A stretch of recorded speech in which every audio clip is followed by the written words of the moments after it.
Lo dijo en la primera hora. Entremos en materia, querida audiencia. ¿Qué le parece? ¿Qué le parece? Ya. A ver.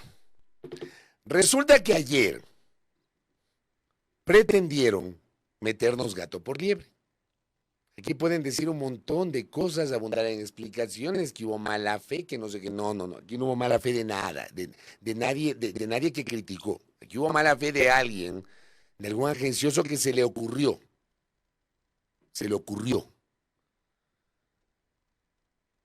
Y pensó que era una buena idea meter ahí entre gallos y medianoche un par de artículos de los cuales nunca se habló a propósito del trámite del proyecto de urgencia económica que busca originalmente elevar el IVA.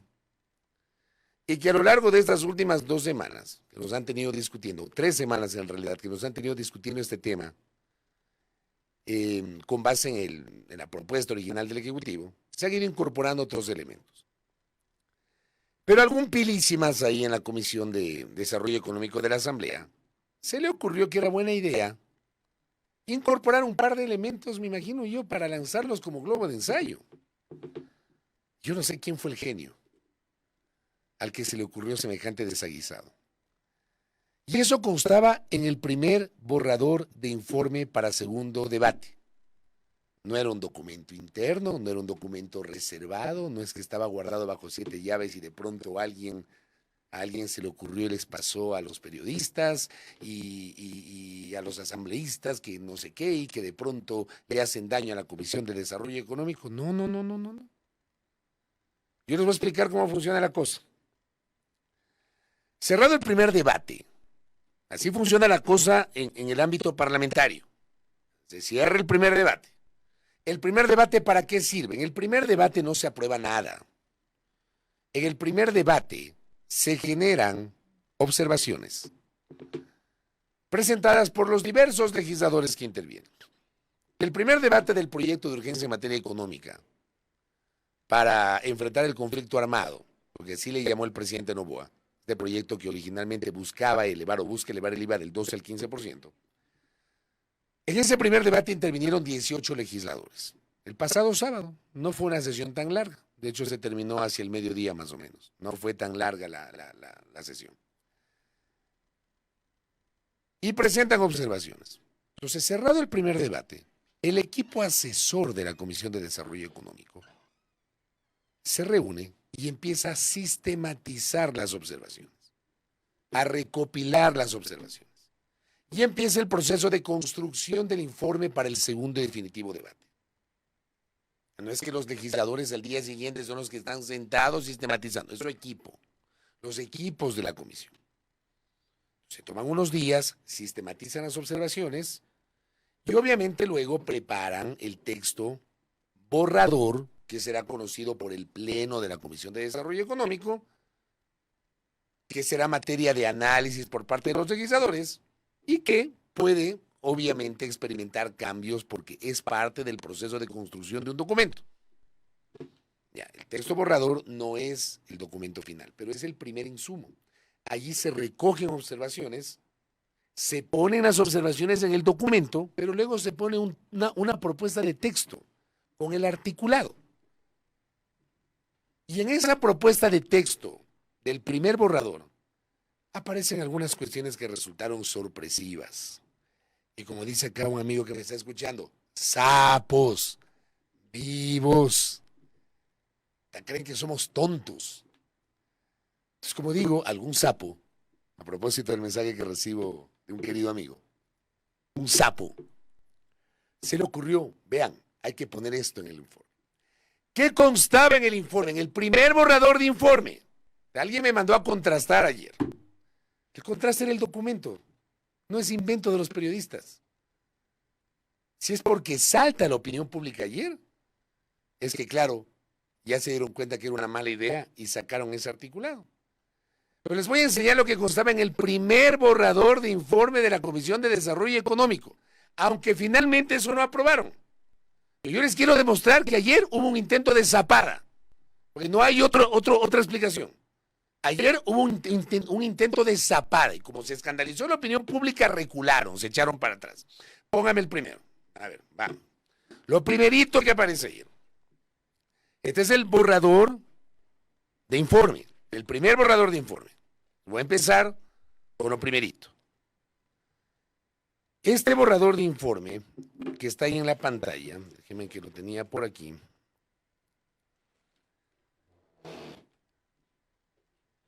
Exacto, esa es la primera. Estaba planteando una contribución especial para la seguridad.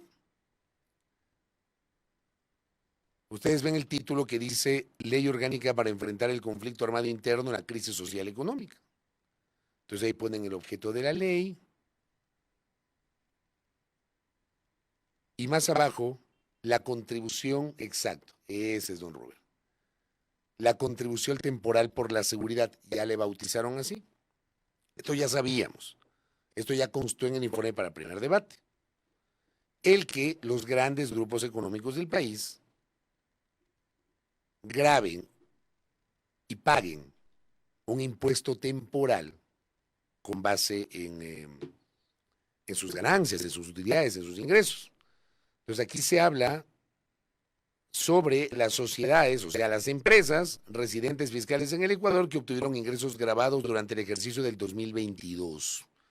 Se excluyen a las micro y pequeñas empresas, ¿ya? Y esta contribución se entiende, de acuerdo a ese texto, por 2 años, 2024 y 2025. La tarifa de la contribución será del 3,25%. De acuerdo. Póngame el siguiente. Vamos con el siguiente. Vamos a ver el siguiente grafiquito, la siguiente sorpresa.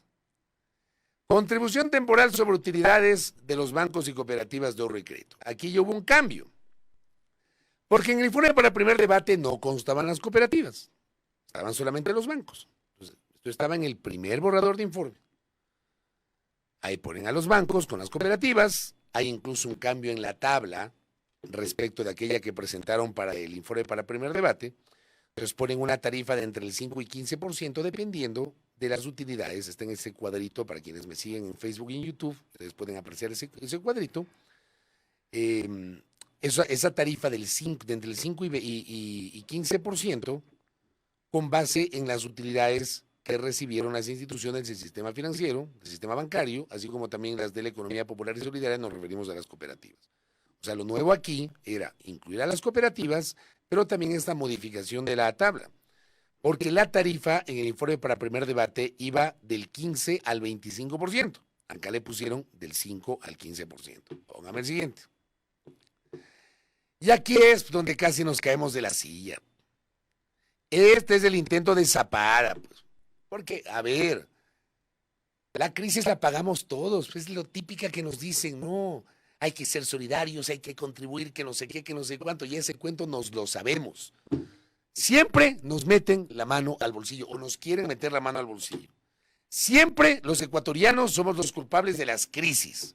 Aquí no son los grandes grupos económicos, aquí no hay una transparentación de las cifras. No, aquí la clase media, que es el verdadero sostén de la economía, la clase media que dinamiza la economía, la clase media que es la que consume, siempre le meten la mano al bolsillo. Y aquí a algún agencioso se le ocurrió plantear esto, que está en la pantalla, contribución temporal sobre la remuneración. Esto estaba en el borrador de informe, no es un documento reservado, estaba en el borrador de informe. Entonces ahí ponen, se establece la contribución temporal sobre la remuneración de las personas naturales. O sea, ustedes, yo, aquí en mi equipo, Roberto Carlos, Diego, personas naturales. Más abajo, sujeto pasivo. Las personas naturales bajo relación de dependencia que pertenezcan al sector público y privado. O sea, la gente asalariada, la gente que gana un sueldo mensual y que trabaja en las instituciones públicas y en el sector privado. Bajo cualquier modalidad contractual que perciban una remuneración mensual igual o mayor a $1,000, se exceptúan a los funcionarios de policía y fuerzas armadas. Y habla de una temporalidad con base en la tabla. Póngame la tablita, don Robert, que está más abajo. Ahí está. Está la tablita. Resulta que pretendían que los trabajadores del sector privado y los servidores públicos con relación de dependencia se les descuente de su salario a partir de los $1,000. Ya me van a decir que no todo el mundo gana $1,000, que no sé qué es la típica. La típica, para los contreras o los que justifiquen. 3,33%. Ay, es que $33 para una persona que gana 1,000 es poquito. Ya, póngase en los zapatos de esa persona. ¿Ya? Pero no solamente es eso, es el hecho. No solamente es el valor, es el hecho. Ponen 3,33 y dependiendo del salario, hay varios meses de contribución que van de 1 a 8. ¿Ya? Póngame el siguiente. Ahí tiene usted la intención de una contribución temporal de los trabajadores con relación de dependencia. Luego tenemos esta, pues es que no solamente pueden ser los trabajadores en relación de dependencia. Otra vez, querían castigar a los profesionales por el delito de facturar. Aquí los profesionales que no tenemos relación de dependencia, pagamos impuesto a la renta, anticipo de impuesto a la renta, IVA, patente municipal, etcétera.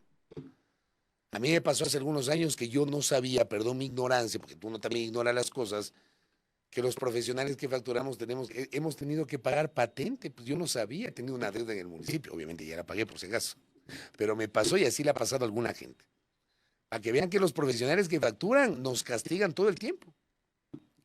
Contribución temporal sobre los valores facturados por prestación de servicios. Entonces ahí se habla, ¿no? El hecho generador, la emisión de factura o facturas que de manera conjunta e individual en un mes del ejercicio fiscal 2023 sea o suma un valor igual o mayor a $1,000 estadounidenses. Y se habla de una tarifa del 3,33%.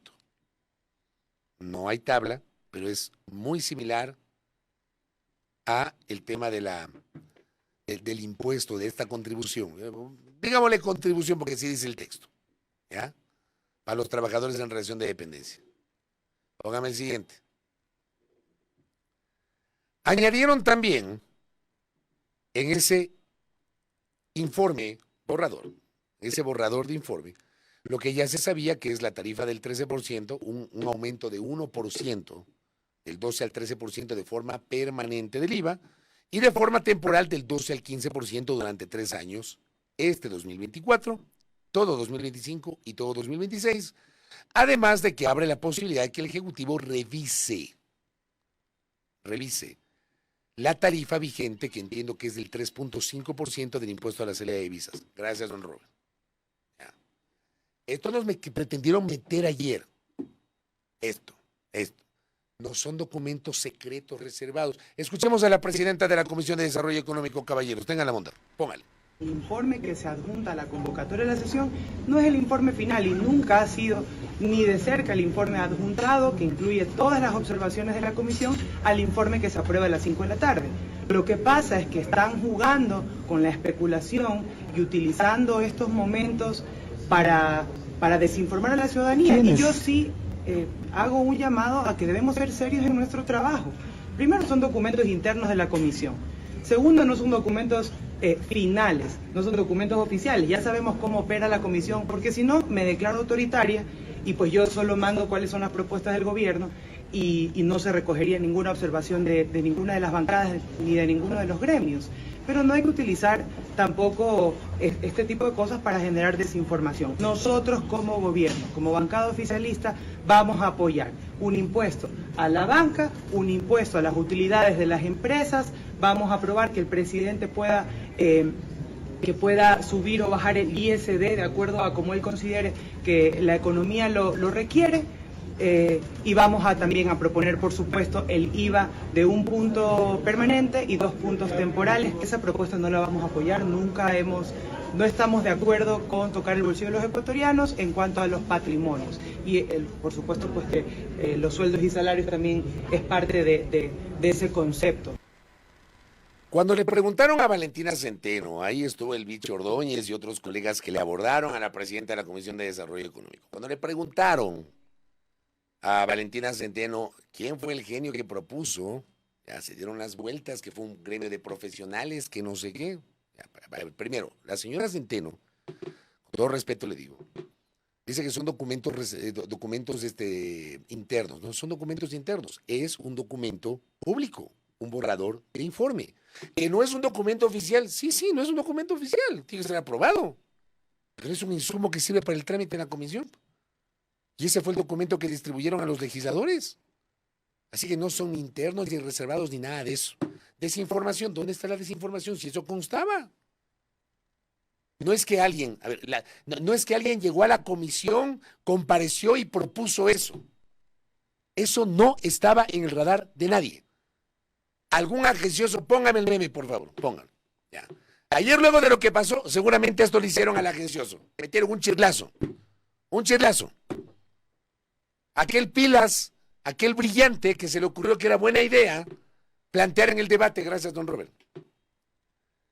El que había que meterle la mano al bolsillo a los trabajadores asalariados de este país, a la clase media que siempre tiene que pagar las crisis. Siempre. Acá como recibo un mensaje y un abrazo a Adrián. Esta historia ya lo vivimos, me dice. Con el expresidente Moreno y otros, porque ya hemos vivido esto. Como siempre, las grandes empresas nunca aportan lo que deberían, porque podrían ayudar desde sus utilidades, podrían cubrir un poco más el déficit, siempre nos meten la mano al bolsillo. Por Dios. ¿Y saben por qué a la gente se reniega, no le gusta, se molesta por eso? Vayan a ver la tendencia negativa que se armó ayer. ¿Por qué la gente estaba fastidiada? Porque no le transparentan las cuentas, que lo vengo diciendo desde la semana pasada. ¿Ya? Transparenten las cuentas. Para que sepamos exactamente cuál es el real estado de la economía. Que la economía está mal, que no sé qué. Ok, presenta las cuentas. ¿Cuánto hay en caja? ¿Cuánto hay que pagar? ¿Cuánto le cuestan los subsidios? ¿Cuánto es lo que se recauda? ¿Por dónde se puede optimizar el gasto, etcétera? Transparenta las cuentas. Pero aquí, cada vez y cuando hay una crisis, porque este país viene de crisis en crisis. Y cuando hay crisis, la clase media, y le meten la mano al bolsillo. Entonces un par de chirlazos le tienen que haber dado al pilas que se le ocurrió eso. Bueno, como no le resultó el globo de ensayo, ya en el informe, y esa es otra, ¿no? Quienes prestan servicios profesionales no tienen seguro social, no tienen décimos, no tienen vacaciones pagadas. Si no trabajas, no ganas. Hay gente que no entiende el trabajo de los profesionales que no tienen relación de dependencia. Tiene que sacarse el aire para poder garantizar su remuneración, que no es que al final del mes religiosamente le van a pagar, así no funciona, pero también quería meterle la mano al bolsillo. Como se dieron cuenta del desaguisado y no les resultó el globo de ensayo, que algún pilísimas lo planteó, finalmente el texto oficial de la comisión excluyó estos dos temas e incluso incorporó un par de cambios interesantes. Póngame el primero, por favor. Ahí está. Pone la contribución temporal de seguridad, o sea, ratifica esta contribución para las grandes empresas. Pero aquí hay algunos elementos interesantes que no estaban en el informe para primer debate. ¿Ya? Aquí, por ejemplo, ya el texto circunscribe el uso de esa plata, de esa contribución de las grandes empresas, ya la circunscribe al ámbito de la seguridad, porque dice efectivamente que se establece una contribución temporal por los ejercicios fiscales 2024 y 2025 con el objeto de proveer de recursos al Estado para enfrentar el conflicto armado interno u otra medida sustitutiva con el mismo objeto y efecto. Los fondos dinerarios, dice ahí, que se recauden a partir, creo que estoy ciego, espese, voy a ponerme los lentes. Que se recauden a partir del pago que realicen los sujetos pasivos obligados de la contribución serán destinados para fines de atención del conflicto armado interno u otras medidas sustitutivas con el mismo objeto y efecto que son de competencia de la función ejecutiva sobre la base de los decretos ejecutivos 110 y 111, los que tienen que ver con la seguridad, y demás normas conexas que expide la función ejecutiva hasta que se haya cumplido con el pago de las contribuciones temporales de seguridad durante su tiempo de vigencia. Entonces, más abajo, póngale más abajo. Ya pone fortalecimiento de la Policía Nacional y de Fuerzas Armadas, equipamiento, movilidad, adquisición, alquiler o renta de vehículos, radios base de comunicaciones. Nada de esto constaba en el informe para el primer debate. Esto me parece muy interesante porque ya está circunscribiendo la utilización de la plata de esta contribución de las empresas a la crisis de seguridad. Habla del fortalecimiento de inteligencia estratégica, fortalecimiento de la coordinación de las fuerzas de la orden pública con la función judicial. Póngame el siguiente. Habla de los sujetos pasivos, que serán las grandes empresas, se excluyen a las micro, pequeñas empresas, bancos y cooperativas de ahorro y crédito de esta contribución, y es una tarifa del 3,25% sobre las utilidades grabadas con el impuesto a la renta del ejercicio 2022 y se pagará en 2 años, 2024 y 2025. Ya, esto tiene cambios. Siguiente. La siguiente es la contribución temporal sobre utilidades de bancos y cooperativas de ahorro y crédito. Cambió también la tarifa. Ya ponen de entre el 5 al 25%. Ya la tabla cambió en el caso de las utilidades de bancos y de cooperativas de ahorro y crédito. Esto también es diferente. La base imponible será la utilidad grabada con el impuesto de la renta del ejercicio fiscal 2023. ¿Ya? ¿Y qué más pusieron? Esto se mantuvo tal cual. Las disposiciones transitorias, donde ponen el aumento del IVA del 12 al 13% de manera permanente, del 12 al 15% temporal para 2024, 2025 y 2026. Ya sacaron ese tema, gracias, don Robert. Esta es la verdad. Estoy informando, pero también comentando. Ayer nos quisieron meter gato por liebre. Por las tranqueras pretendieron meter ahí un texto y como nos escandalizamos, me incluyo, recularon, se echaron para atrás. Y finalmente aprobaron este texto que será el documento que será conocido por el Pleno de la Asamblea Nacional, aprobado con 5 votos a favor, 4 legisladores del oficialismo, más el independiente Pedro Velasco, 3 votos en contra, los 3 legisladores de Revolución Ciudadana y una abstención, la del socialcristiano Jorge Acaitur. Ahora, Revolución Ciudadana y Partido Social Cristiano presentarán informes de minoría. Y aquí hay un detalle interesante.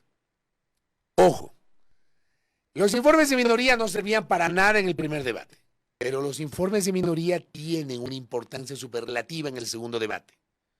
¿Qué pasa si el informe de mayoría no es aprobado por el Pleno de la Asamblea Nacional?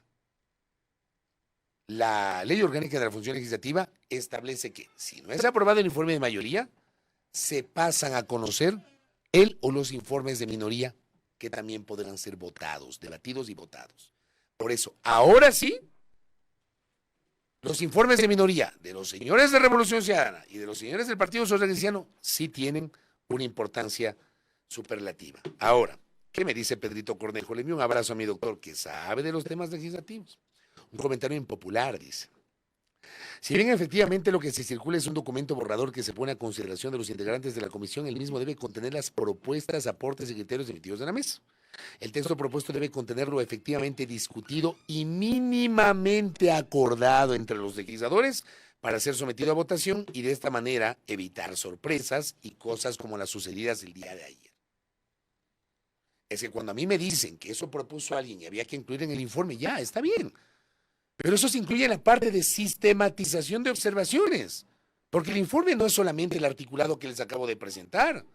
Hay todo un capítulo previo donde está obviamente el análisis, la unidad de materia, las normas constitucionales y legales, los aportes recibidos, que la Cámara de Comercio de Quito fue recibida tal día y aportó esto, que la Cámara de la Pequeña y Mediana Empresa fue recibida tal día y aportó esto. Así funciona, así se construye un informe. Pero luego está el texto borrador y en el texto borrador ahí se ponen los articulados. Así funciona. O sea, no es que nos escandalizamos de gana, había una intención. Yo creo, lo que pretendían era establecer un medidor. Yo estoy convencido de eso.